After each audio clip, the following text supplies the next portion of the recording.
Good evening, folks. I just switched my camera on while I introduce myself, and I'll switch it off so I don't get in the way of the slides. My name is Richard Lewis. I'm Tideway's Asset Ownership Director. That means I own the tunnel when they finish building it, which I'll go through what the project is in a minute. And I'm delighted to be here with you. As Tony says, if you can keep your questions to the end, and I'm more than happy to chat them through you. I'll just switch off my camera now. So, Tideway. What are we?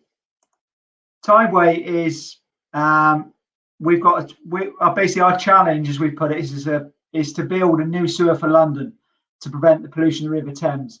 What you probably don't realize is something you might have seen on the Panorama documentary earlier this week, that in an average year in London, 40 to 50 million tonnes of raw sewage go into the River Thames.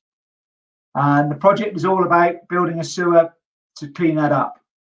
But we're looking a bit wider. Our vision is not just to clean up the Thames, but also we're being a bit pushy. Well, not one of our grand aims is we want to try and change the relationship between Londoners and the river. A lot of them turn their back on the river, but we think it's a great place to be, and there's a lot to be seen down by the river. So the history, we do a bit of a sewer history of London, but life before sewers in London. When London grew up originally, the Roman London and everything else carried on, and the invention of the flushing toilet, everyone used to just throw it straight into the rivers. So what you can see on the screen there is all the rivers of London. They're often, a lot of them, known as the lost rivers of London, because what happened when they were built, when they started to smell, they got built over, so people didn't smell them anymore. So they've all been incorporated, and they're actually form the heart still of the London sewage system. But you can see the River Thames got a very, very bad name, and you see there's one of the pictures in cartoons in a new Silent Highwayman. It was killing people. The stench was so bad there. The pollution was so bad that people were just getting cholera and all sorts and typhoid from the river. Now, this culminated in what's affectionately known as the Great Stink in 1858, which people have been looking to clean up the river, but the government had refused to fund it. But in 1858, the stench was that bad that they left the Houses of Parliament and went up to Oxford. They tried dousing the curtains in lime and all sorts to cut the smell, but didn't. So then up steps the project of Sir Joseph Bazalgette.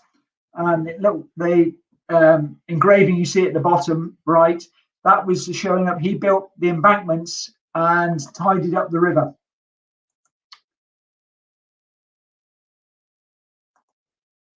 So what he built, which is seeing is a series of sewers that literally there's one north of the river, one south of the river.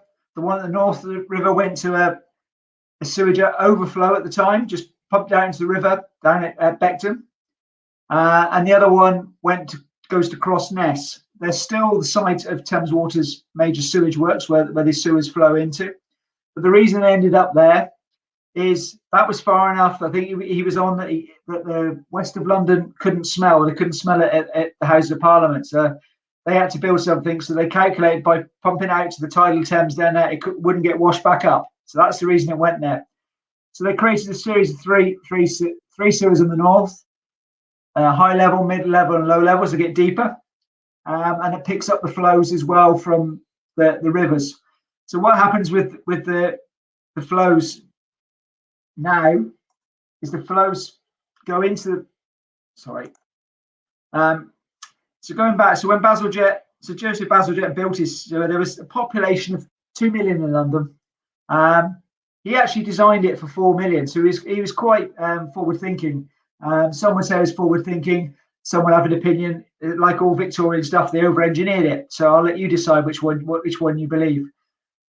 But that happened to clean up the river in those initial days.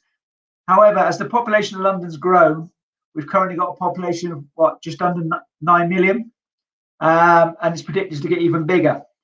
So this causes a problem. As we've built over more and more of London, the sewers, as I already described, are the lost rivers. So you get rainwater as well as sewage in there. So when it rains, those sewers fill.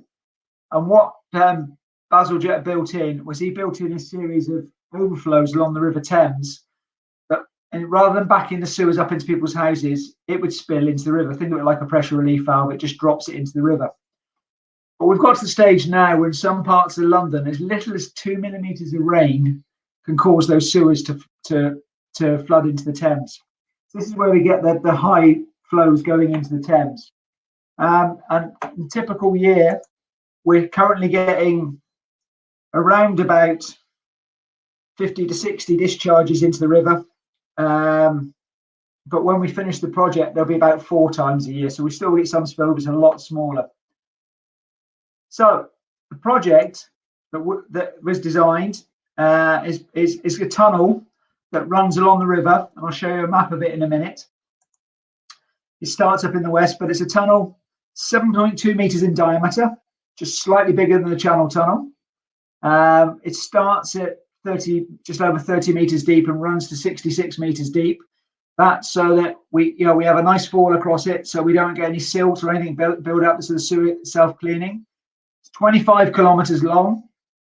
It will cost about 4.1 billion, which we're still on track to achieve. And the capacity is about 1.6 million cubic meters. Now the sizes are very hard to comprehend at times. Having stood in that tunnel many times, it's a lot bigger than you think. And when you think what's going to be full of, it's hard to get in your head. But here's a map of the route of the tunnel. Now we start at number 1, which is up in Acton storm tanks, which is where Thames Water currently have a facility to capture literally all the storm flows in a big 6 big tanks. So trying to prevent the spill, but now that will drop into the tunnel at number 1. Then when we hit the river, just around Hammersmith area, and then we flow right under the middle of the River Thames, which is the line in the main tunnel, all the way down to just under Tower Bridge at number 17 now, which is Chambers Wharf. And then we start heading up through the Limehouse cut underneath the Limehouse Canal to join up with Sir Joseph Bazalgette's original sewage system at Abbey Mills, which is some of you may know is the Cathedral of Sewage, his very grand Victorian pumping station he built. And then we're joining up to what you can see that from 23 to 24 is the Lee Tunnel, which Thames Water built and commissioned about 6-7 years ago. It was commissioned, and that takes that picked up the major flows that fell out of Abbey Mills into the River Lee, but they picked that up and that takes it to Beckton Sewage Works, which have been upgraded to take the flows. We also have 2 other tunnels, connection tunnels, Frogmore Connection Tunnel and the Greenwich Connection Tunnel. These are picking up other outfalls that would have fallen out on the south side. And then we picked up the slightly smaller diameter tunnels. They're around about 5 meters in diameter, and they come in and join in the main tunnel. So that gives us a total of 26 kilometers of tunnel. We've got 21 construction sites. Most of them are at the river, and the reason why they're sited where they are is purely that's where Bazalgette's overflows are sited.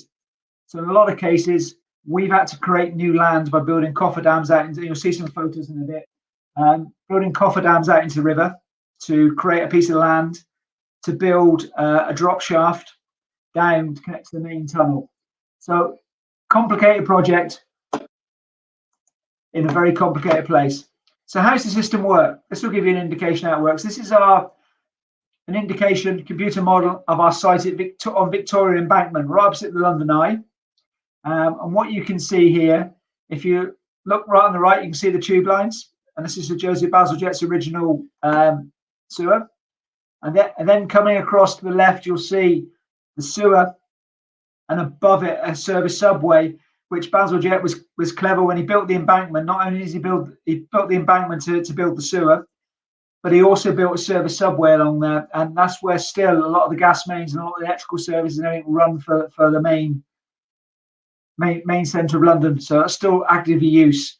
And then we spill out of that sewer at high water levels, and it drops into, you can see, an interception chamber, which then flows across to one of our drop shaft. We've sunk that one, and that one's about 50 meters deep. And then what happens is that as the flow goes in there, we induce a vortex. It's like when you look at your plug hole at the bottom and it starts spinning. We don't want the force of that fluid dropping straight down and knocking the concrete and eroding the concrete. So we sort of spin it around the side and it drops down, and then we take it across and it joins up to the main tunnel. So that's a good indication of how it goes. And you can also see here some of the various strata we have to go through, which I'll come on to in a bit. So the project itself, again, the tunnelling. The geology of London is great for tunnelling up in the London clay, which is where we start. So we've split our project up into 3 contracts because it requires different types of tunnel boring machines. So in the West region, we're completely in London clay. So one of our contracts, they're going from Carnworth Road, Riverside, our main drive site there. And they've driven a tunnel. This is now completed all to Acton Storm Tanks, distant about 6 kilometres through the London clay. Then we have our one from Kirtland Street. We have we launched 2 TBMs. Both of them have completed their drive. One went west towards Carnworth Road, and that starts just in the Lambeth group, which is a mix of sand and gravels, and drove to Carnworth Road. And then we had our TBM that went from Kirtland Street to Chambers Wharf, and this one probably had the hardest job because it went through very mixed geology. It went through the sands and gravels of the Lambeth group, and then around about Tower Bridge, it went down deep and went into the chalk. And what was interesting there, made it very hard. Just as we were getting through coming to the chalk, we went through a zone of flint. Now these flint were huge boulders, almost the size of a car. So you can imagine the wear and tear we had on the cutter heads. So that was an interesting tunnel drive, but that successfully completed there back end of last year. And our last tunnelling machine goes from Chambers Wharf to Abbey Mills. I said last because it's just in its launch phase. It's just been fully buried. All the equipment's there ready to go. So we're just starting to mine from Chambers Wharf to Abbey Mills. That one's fully in the chalk. That machine's also set up for chalk. So who's building it for us? We have, as I said, we split it into 3 areas, and we have 3 joint ventures building it. In the west, we have our completely British joint venture made up of BAM Nuttall, Morgan Sindall and Balfour Beatty, BMB as we call them. In the central section, we have Flow, which is Forever Agraman and Lang O'Rourke, exactly the same JV that's just built the Northern Line extension. And then the east, we have Costain, Vaughan and Bashy Solitage. So contractors are very much there. And then overall to control it, we have Amy, who are doing our computerized system, our SCADA, supervisory control data acquisition system, that controls the whole tunnel system once it's completed. So who are Tideway? Tideway, and those got our shareholders there. Tideway, we're not Thames Water. When the project was originally promoted, it was promoted by Thames Water. However, the government at the time believed that the cost of the project and the high risks with low potential involved in tunnelling, if one of them happened, it could potentially put Thames Water out of business. So what they said is, well, and with Ofwat, they set up a whole new company purely to build the tunnel.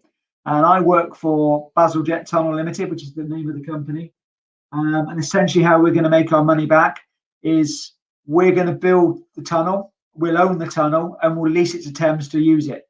So it's a 120-year design life, and we'll lease it and make it back out. So the people who put the money up to form the thing, they're all pension funds. So you've got DIF, which is the Dutch Infrastructure Fund, Dalmore Capital, Allianz, and Amber Infrastructure. They all manage pension funds. And the deal they've got is when they put the money up, they're guaranteed a rate of return, a relatively low rate of return over a long period of time. So that's ideal for pension funds. They put the money in, they know what they're going to get back. So that's how we work. So they're the people who own us, which I think is sometimes an interesting, it's a new model that no one else has used yet in the UK of getting funding in by getting pension companies to put the money up for infrastructure, and then they're getting a guaranteed rate of return. What is interesting on this one, if to get them to invest, if we really blew the budget and hit one of those low potential risks happened, the government will step in and underwrite the risk part. That's if we overrun by something like 700 or 800 million, so that the shareholders are on the hook for a lot of money. But the government, if they blow that, they know what their risk is. So, as well as the project, one of the things that we're very keen on is legacy. And we talk about this a lot on the project. And we set out some things we'd like to do. And this is about reconnecting with the Thames and the people. The environment kind of says itself. The project is environmental. We're going to clean up the river. Those of you who might have seen that panorama documentary, it's astounding. We've done 4-shot cleanups with a charity called Thames 21. We go down litter picking. The amount of wet wipes that are in the river is astounding. You see a mud bank and you walk on it and you think, oh, it's a nice sandbank, and it's actually all wet wipes. So it's stopping all that sewer litter getting into the river. It'll also improve the biological health of the river, and you'll get more wildlife in there. The tidal River Lee that I mentioned, the Lee Tunnel is cleaned up. Already they're seeing seals go back in there. There's a lot more wildlife. The fish life's improved. All the invertebrates have improved. So that's the hope with the Thames, to improve it. The next one I want to mention is our health and safety, and we're very proud of this one. The image that's there is we have a unique health and safety introduction course we call it EPIC, Employees Project Induction. But what that is it's an experiential.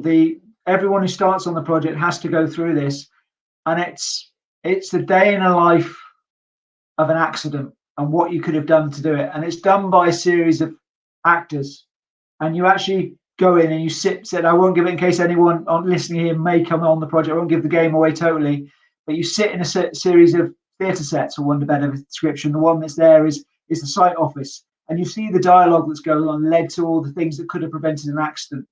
And then we teach them how to do it. Then they challenge and they help to turn things around. So that's really good. We're really proud of our safety performance, and we keep pushing at it.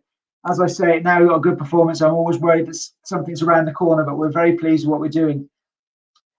The economy, we're using the river for nearly all the logistics. We're fortunate because nearly all our sites are on the river, but instead of using the road, we're using the river. And we've currently used nearly 4 million tons of goods have now gone up and down the river. All our tunnel segments and all our muck away comes in and out by the river, and we're bringing a lot of goods in and out by the river. So we've got some of the watermen and lightermen of the River Thames. We've got them back working again, and we're trying to get people to use the river for more logistical purposes rather than just pleasure. People, we're employing 1 in 50 of our employees have to be apprentices. We've done some work. We keep trying to get some ex-offenders back into work. And the last one is place. That the bits of new bits of land we're creating about 3 acres from reclaiming stuff from the river. We're making them as nice new public parks for people. And that is one of the things. That's the only thing you'll see of the Thames when it's finished. This picture here is an artist's impression of our biggest piece of land. We're creating 1.5 acres of land at Blackfriars embankment, right by Blackfriars Bridge. The reason there's so much concrete there, we've got right under here where all those people are stood is the shaft. So it's about a 55 meter deep shaft right under there, which you can lift those covers to get underneath. It's a new there. The black pieces you can see there are a piece of artwork by Nathan Coley. So we're putting some nice piece of public artwork and a lot of planting and trying to get people back enjoying along the banks of the river. So I'm going to run through some progress photos of where we're at and what we've been up to. This is the West Drive, where all our TBMs have female names along with good tradition of the superstition of miners. So this was TBM Rachel breaking through at Acton. So that one broke through there. The shop there with the big crane, that big steel structure is one of these vortexes I mentioned. So we've already sunk the shaft. It's at Hammersmith pumping station. we're just lowering in the stainless steel vortex tube. So that's been lowered in now. It's nearly, and then we cast a concrete collar around it to hold it in place. This again is at Hammersmith, and this is our connection tunnels. You probably remember I showed you the drop shaft and the tunnel that goes out, and we've mined tunnels to join out to it. This one was done, for those of you who are familiar with tunneling techniques, this was in the London clay, so we used spray concrete lining technique, where, because the clay is solid when you first dig it, it stands up, so you dig a bit of clay, about 1 metre, then you spray it with shotcrete, concrete with steel fibres in, and that holds the ground together. When that's set, you then dig a bit more, and that's how you do it. So that's the tunnel. That's about 200 metres that tunnel was. What we're also doing with the tunnel afterwards is once we've built the main tunnels, we're actually lining them with another concrete layer. That's to give us a 120-year design life for the sewer, and we also want a smooth sewer. So there's no risk of, as is effectively known in the water industry, rag collecting on it. So it should be nice and smooth. It's also to help resistance to, if we get any, we shouldn't do, but if we get any hydrogen sulfide building up that can cause pitting in concrete. So we're doing that. So the shot on the left is showing in the main tunnel itself, a shutter that's been set up. It started pouring 2 weeks ago to put a complete round concrete skin inside that tunnel. And the one on the right is actually that Hammersmith tunnel again, where they're putting the reinforcement steel in ahead of casting the secondary lining. I'm moving into Central, and this is TBM Ursula, which is the one that I said came from Kirtling Street, Chambers Wharf. This is the one that went through all the sands and gravels and chalk to finish. It's not snowed there. That's the some of the slurry you push in front of the cutter head before it came through. So that was TBM Ursula, broke through just before Christmas last year. So that was great to see that tunnel drive finished. This again is showing secondary lining of the Central tunnel. That's one of the shutters, so you get a better look of it. Just about to be lowered down the shaft, our shaft at Kirtling Street, just to be lowered down. And the moody shot on the right is actually that being used in the tunnel. The lights are where that secondary shutter is, and it's going to move back up the tunnel towards where the person stood. At Blackfriars, we've also put in a time capsules, and a project we gave to some of the apprentices, and they've put together time capsules in that box there, and it's a welded box, and that's going to be I'm not sure if anyone will ever see this, because it's under the concrete slab, about 6 metre deep concrete slab at the bottom of that shaft. What you can see behind the four of them there is actually this shaft was unusual. We sunk it after the tunnel went through, so you can see the tunnel above them that's filled in with foam concrete where we've cut through it. And this is in East. This is the TBM I said that just launched, is the one that's going into chalk, TBM Selena. So that one's just literally launched. It's gone down. The dust you see in the main cutter head and the tunnelling shield, and behind that's a series of gantries, all the tunnelling equipment, the operator's cabin, the welfare facility, the segment handling, all the things we need to do. The mobile factory, which is about 150, 200 metres long, that's now been buried. So she's about 150 metres out now, and we're just about ready to start on the main production of tunnelling there.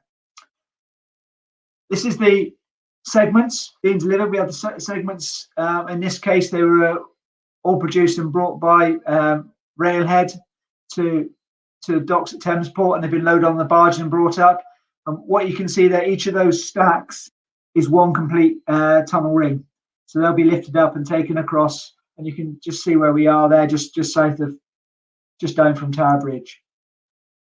So that's the main slides. Now, Tony, can you just run the video? Then I'll take questions, guys, after the video's run.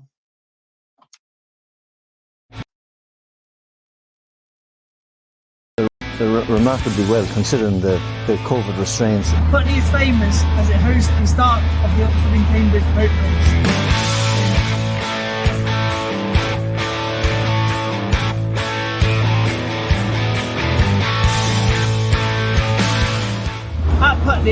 high-level tunnel connects into the CSO under Putney Bridge and delivers overflow into the shaft and to the mainline tunnel via the lower level connection tunnel. We have recently commenced A&L works at Putney and received our first of 5 granite panel deliveries for the foreshore cladding, and you join us here on a momentous occasion for the whole of the Tideway project, where we are the first site to pour and cover the slab of our shaft.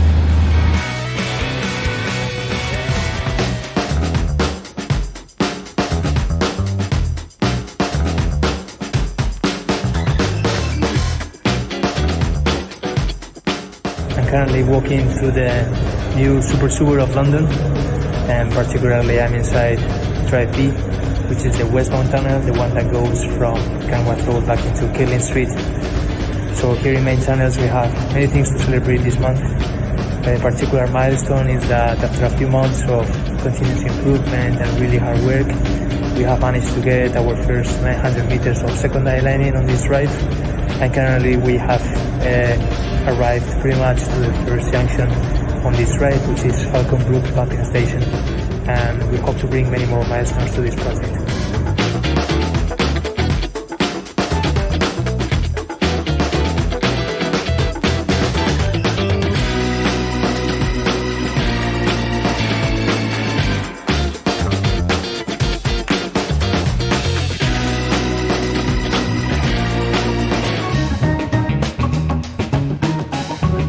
Well, right down underneath us here is the roof slab of the floated culvert, and on top we have the columns and beams that will be backfilled with earth to accommodate the trees that will be planted when the actual finished floor goes on. That will be the new land that we're making here, essentially. This area, when it's finished, will be paved, and it'll be a new area for Londoners to use.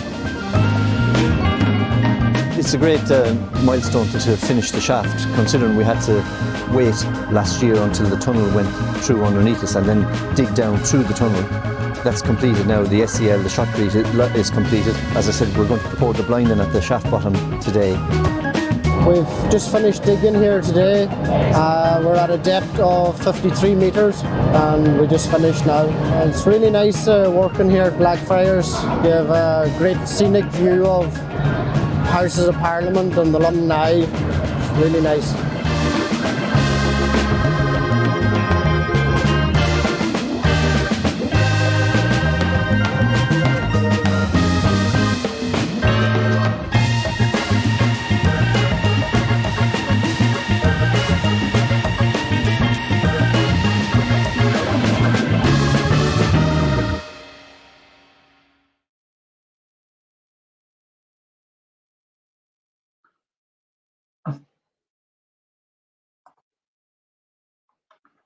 Thanks for that, Tony. So that's the slides, guys. I know it's probably quite a quick canter through the project. I must admit, I find very hard doing webinars at times. I prefer doing them in person because you get a mood in the room and you see what's going on. It's a bit like a seance at times when you're doing these. I can see the questions there. There's 3 up there at the moment, so I can more than happy to start off with answering those. See, Paul, I see you've asked about tunnel visits. I tell you, it's a question we get a lot. We don't know what we're going to do at the end about if we can manage to get the public down there. Obviously, it's not set up for access when it's finished, so it's quite hard work getting people down, and our safety constraints make it very difficult. But it's something we can certainly watch this space. Is all I can say. I can't make any commitments one way or another. But yeah, I wouldn't want to be down when it's full either. See, Tony's asked a question. River Fleet, River Fleet of Blackfriars, one of the larger overflows on the project, which actually discharges nearly 50 cubic meters a second when it's actually at flow. That one, which is always amazes me, and it's the one I can put in context. It's roughly the contents of 2 road tankers a second flow into that tunnel. That's why it's so big. So yes, the River Fleet is flowing into the Blackfriars. It's one of the main things we're picking up there. Rodney, on the spoil, we've gone to a couple of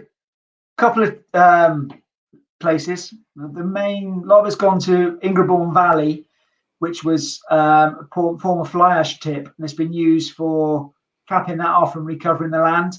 So that's where a lot of the clay and the sands and gravels went to. A lot of the chalk is going down to Rainham Marshes, which is carrying on from the work that Crossrail did and recovering the marshland there. That one, where are we? Yeah, Ed, your question. Bazalgette sewers system are still very much live. If you think of our system is really a bolt on to that original system. And that sewer is the day-to-day one. It'll still be running. We only pick up the flows when that one can't cope anymore, where we're dumped out into the river. So it will constantly running. We've got people in there. Actually, there's a crew down there tonight. We're in there working because we're connecting into that at Blackfriars. But to do that, we've actually got to build a flume. So we're doing a reinforced steel pipe inside there. So when we construct on the outside, we don't damage the sewer. So we're actually in there. So we're in there at the moment. Charlotte, good question on archaeological finds. We've had a couple of interesting ones. Probably the one that a lot of the archaeologists get excited at Chambers Wharf. We found some leather boots on a skeleton, and they were thigh-high leather boots, which meant it was probably a waterman of quite note. And down there, they used to do a lot of shipbuilding, so they think it was from there. And then at Kirtling Street, when we sunk the main shaft there, we found it was an old dock jetty that had been built, but they built it by using sinking a few old ships. And one thing we found out there, was a complete pitch barrel where it would have been tree sap from Norway would have come across, and it's a complete oak barrel with the band still on it. The archaeologist said it couldn't get easier. It actually had 1830 stamped on the side of it, so they know when that one came from. So yeah, that's two of the ones of note. There's been nothing of major note apart from that, because it's just been where we're sinking the shafts we've been finding, where we've found anything.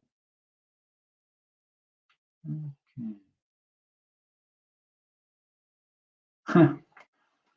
Robert, on Bazalgette's insights into on time and under budget. We've got a lot of insights into his engineering. I think his methods of project management are sort of all the way into there. I mean, we're to be quite correct, we're building on his legacy. So we've learned a lot from his engineering.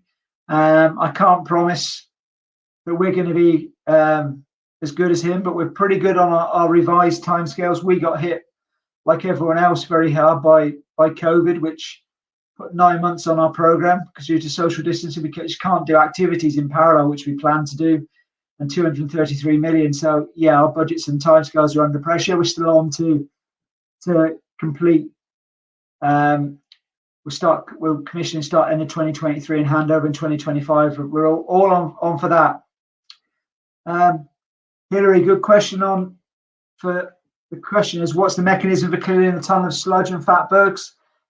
Now, we're only going to pick up storm flows, so we don't believe we're going to get fatbergs, which is the famous last words. But the flows through the tunnel are quite high, so we don't envisage, and that's why the fall's very steep on it. So it should flush all the way down to the pumping station to that. Currently, it's only planned to go into the tunnel once every 10 years once it's built, and that's for inspecting it for what condition of it and to see if there's any silt build-up. In fact, we're even looking at methods at the moment for some automated tunnel inspection using drones. Don't work because they can't pick up GPS, but a little computer-guided buggy that will go along the tunnel and do laser scanning to find any defects. So we're looking at that, but we don't. Currently, all the designers are telling us, and I know it's famous last words, that we shouldn't get any sludge and fatbergs build up in there because of the flows. That's the design intent.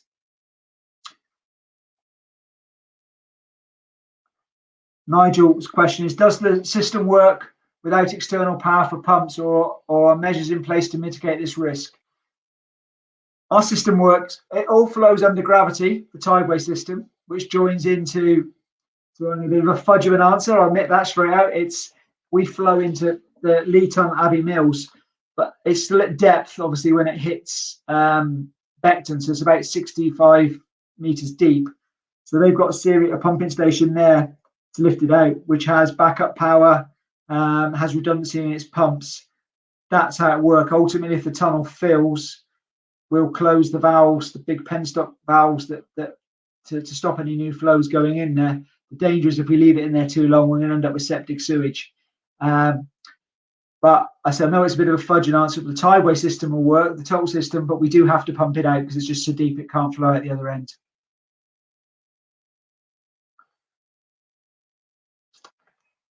Timothy's question is, are there any implications to the river's flow from the new land take?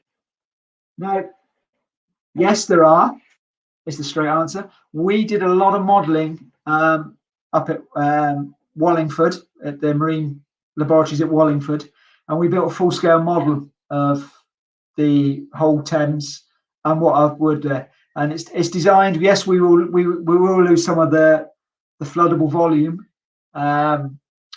which is why we're very tight on how much we can build. But the flows have all been modelled, and we've got scour protection to stop where we think it's going to scour on new surfaces, and to prevent accretion in other areas. So yes, there are implications, but the river is wide enough at the places, and the modelling shows that we shouldn't have any issues.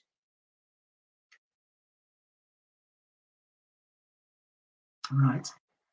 Adele, question. The engineer doing the face-to-camera piece mentioned a westbound tunnel. How does that relate to the eastward flow?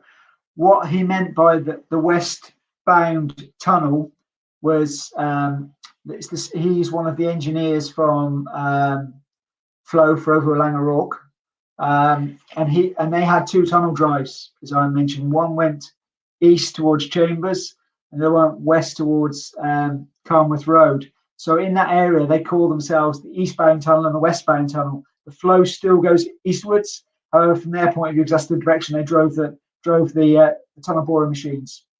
Hope that makes sense. Paul's question on are there plans for a super sewer museum? Unfortunately, there's not. We haven't got any plans for it. All right. David's asked, what scope is there to reduce current levels of excess rainwater to minimise the volume of non-sewage and potentially extend the lifespan of the tunnel? David, that's a very good question. You may have heard of SUDS, which is Sustainable Urban Drainage Schemes, which Thames Water have been looking at, and they've even done a couple of them. So it's trying to encourage people to have things like permeable pavements, so that you get some soakage into the ground. You also have swales, which are putting up grass in the middle of roads where you can to soak up water. Things like green roofs or brown roofs, which are planted with vegetation that hold back the flow of, so you don't get that peak flows. They're all things that are being looked at actively. Ideally, we'd love to replumb the whole of London to split the two apart, but you can't do that. It's just not practical to dig up every road and do it. But yes, there are certainly plans that people are pushing for to try and stop the flow of water getting there as quickly. Kevin asked me to recap the funding model again, and the pension funds are buying shares in the delivery company. I suppose I probably explained it poorly before. The pension funds own the delivery company, so they're financing the delivery of the project. So the pension funds have put up the money to build the tunnel. They then get their return on their money from renting it to Thames. If you think of us like a landlord, we're building the tunnel, funded by the shareholders. They've put some money in themselves, and the rest of it's on different finance ranges. Green bond we floated on the stock market, and some of the investment banks. So that there's a mixture of debt and equity put up, and they will make the money back by this guaranteed rate of return on the money that's invested. So that's how the pension companies make their money. It's the financial gearing is set that they're happy with it, and they bid for it. So that's hope that's explained it, Kevin. Terry's asked, are you going to recover all the tunnel boring machines? Straight answer is we intended to recover all of them. One of them we've ended up having to bury, which was just a result of scheduling difficulties. We've buried one of them at Carnworth Road. The other machines have all been recovered. We're just gearing up to recover Ursula. She'll be being pulled out in the next 4 or 5 weeks, and she'll be pulled out at Chambers Wharf, and she'll be actually going out by river, same as the other one came in by river. So they're being recovered.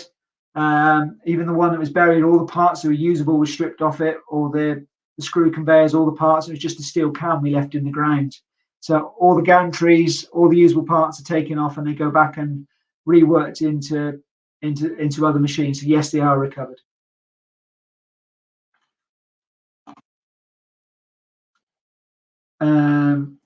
Peter asked, how deep do you have to go before the river above is not contributing moisture, or is it always wet?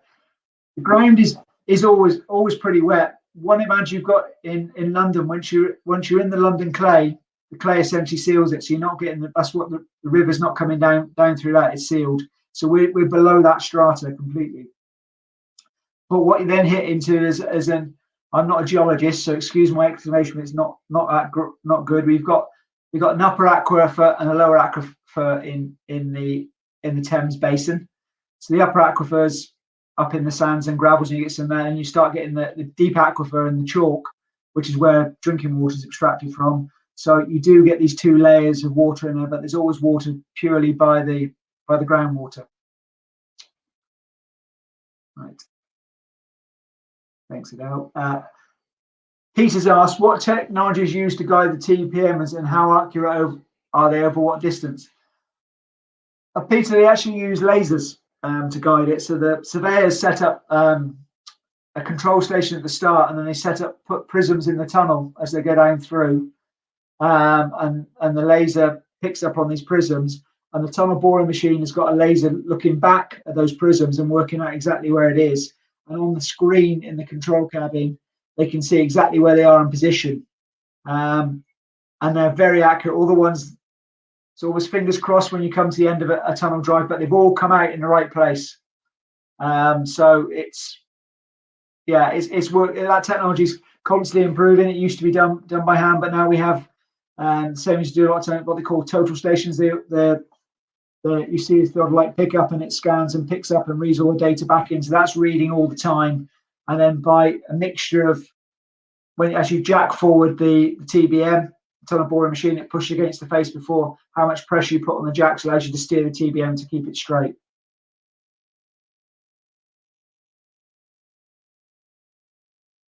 Time's reading a question. Chris made a comment about sailing on the Hammersmith. It's a great thing you're doing for Londoners, putting an end to the time to get back from the sail after cleaning the brown marks off the hull of his dinghy. He's done some foreshop cleanups and seen the banks of the stuff as well. Needs mechanical assistance for the cleanup. We're working with Thames 21, so I don't know what's happening with the cleanup. We haven't discussed it yet with them and what's right for the river. But I know Thames Water are picking up the funding of Thames 21 as we go on later. I think once we clean it up, I think everyone will be looking at it. But I know what you mean. Having been down there, picking it up yourself is heavy work. I think we'll have to have a chat with Thames 21 and see what the best approach is. So we're actively involved with them. So yeah, I'll ask that question, Chris. Thanks very much for that.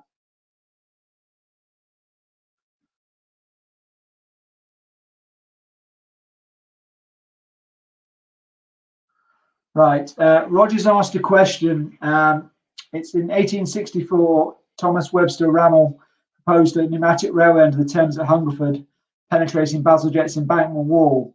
It's not clear how much was built before it went bust. Did you find anything odd in the embankment wall at Hungerford? I don't think we've actually penetrated that embankment wall there, to be honest, Roger. We're a bit further along because we're at Victoria Embankment, so I don't think we've penetrated the wall at that point to see anything. We certainly didn't find anything. We literally at that site there, all we found was Bazalgette's original caissons that he put in to create his cofferdam to build his original embankment. We haven't found anything else of that paint. James asks, what's the long-term plan and responsible for Ingerbourne Valley and Rainham Marshes? To be honest, James, it's the landowners we've provided the material to, that the landowners there are recovering that land. So the Rainham Marshes is obviously being run by the RSPB, and Ingerbourne Valley I'm not sure what's happening, but it's the developer, the landowners that have recovered that land. So I'm not sure what they're doing. I can't really answer that question. I'm sorry. All right. Phil asked the question, if when maintenance needs to be done in the tunnel, how is the flow stopped? Okay, what we have at all of the interception sites, we have to control the flow so we get the fill levels right. We have big cast iron penstock valves, nearly about 2 meters across, some of them, and that those penstock valves will be lowered down and closed. And we also have a secondary isolation gate, which is a big steel sheet that we slide down, which will lock off the flows from the tunnel. So that allows us to go in and inspect the tunnel. That's how we're doing that. So it's that's there, yeah. So Adele asked, so is it Selena whose shell is staying down there? No, that actual tunnel, that machine I haven't mentioned, which is our tunnel, as we call it, TBMB, which was actually Millicent Fawcett, named after suffragist. It's Millicent that's staying down. It's at Carnworth Road. We deviated it just the side of the shaft there, and that one's been sort of already backfilled. It's taken out all the equipment, steered out all the fluids and everything else drained out. It was left a steel can, and we filled that, grouted that in foam, concreted that, and left that in place. Okay. Stopping me from. There we go. Kevin asks, what will happen to the recovered TBMs? Well, they go back to manufacturers. So a lot of the 4 of our TBMs came from Heron Connect in Germany, so the parts have gone back there. They all have a buyback clause on them. So when you take them out, they'll buy them back off you. So they've bought them back off us, so they'll be recycled to use for other TBMs elsewhere. Some projects will not take recycled components. Depends on the component. Obviously, they're looking for new bearings and things like that, but some will take everything. So they'll all go back and be reworked. Paul asked a question, are you deep enough to avoid any other infrastructure? Straight answer is yes, we're under it. Although we do affect them by the ground movements and the settlement. So, for example, we've gone under the Thames Water Ring Main, was one of the first things we went under, and we've got we do precondition surveys and set up monitoring on a lot of those assets. So we've gone under other tunnels. We've gone under Thames Water Ring Main, so on BT tunnels we've gone under. Some of the gas mains tunnels, we've gone under those. We've also gone under a lot of the bridges. For example, Tower Bridge. There was a lot of discussion with that and a lot of monitoring went on that. And what we're pleased to say is when that's gone, the 2 bascules where they close the gap in the middle, we've seen 2 millimeters of movement is what way. So we have gone under them. It's all agreed with the asset owners, and we've not caused any issues with the settlement of other assets. But that has been one of our. We've had to survey all the bridges and everything beforehand, set up monitoring to see the effect on them, and they've all been in acceptable levels. And when you go under them, we're looking at the settlement on all those, and we have what you call trigger levels. So you have a green trigger level where you don't have to do anything as long as it's below the green because it's perfectly safe and it's agreed with the asset owner. Amber is starting to get a problem. We need to have a look at it. And red is stop because you cause a lot of problems. All of us have been in the green zone, so it's been very reliable and very good. And a lot of that's down to the speed that you tunnel at. If you go slowly, the ground has more time to collapse in. So what we do is we go through, keep the pressure up, fill that void in quite quickly. So if you dig a void, don't fill it back up, it gives it time to drop. So we fill the void in quite quickly and it keeps moving. And we've had very good success rates. Russ asked, did you encounter unexploded ordnance when constructing the shafts? Yes, we did. It was the Victoria embankment there. We found something, and you brief all your teams when they're digging up spoil, and you think, yeah, that looked like a bomb. It was like the picture you've always imagined. It came out, and when they said, yeah, that was one, which Sod's Law was on a Friday night about 4:00. Yeah, shut Westminster Bridge, the tube station, everything else until the ordnance came in, who took it and towed it out to sea and blew it up. But yeah, we found one there. Fortunately, we haven't found any others, but that's always the risk when you go down deep, because these things have buried themselves quite deep down. We did a lot of surveying work beforehand. When you found things in the riverbed, you sent the poor old divers down to have a feel round and see what it was. And quite often it was things like bits of manhole cover, bits of steel. So we only found the one, fortunately. Russ asks, how is the tunnel vented and how is the odour removed and air expelled when the tunnel fills? Right, what we have is on the main, we have 4 or 5 sites where we have active fans pulling the air out, and they're all going through carbon treatment. Most of every drop shaft has a ventilation column on it. 95% of the time, they're sucking air in rather than pulling it out. So we pull the air out. We make sure we have 1 air change a day is what we plan on the tunnels. So we're not allowing the gases to build up, and that's pulled through. It comes out at a site. Abbey Mills takes a load, Carmouth Road takes a load, and Acton Storm Tanks are the three active plants.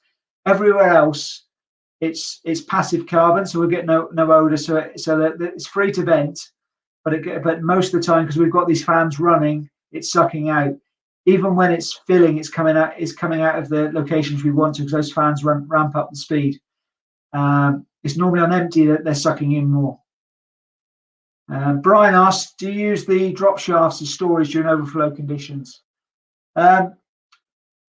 Partly, Brian, it's a straight answer. What we have is, depending on how deep down it is the tunnel, obviously on a gradient, we've got a level, so some of the ones further down will be allowed to fill up. They'll get about half, 3/4 of the way full, because obviously the one further upstream is still filling.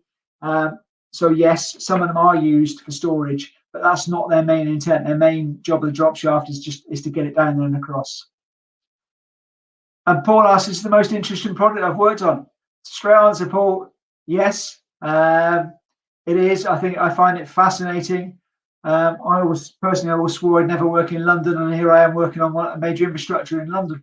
I think the challenges of the location, the geology we're going through, and the sheer scale of it personally blows my mind. Every time, unfortunately, I've not been able to get to site for a long time because we've been keeping clear to let the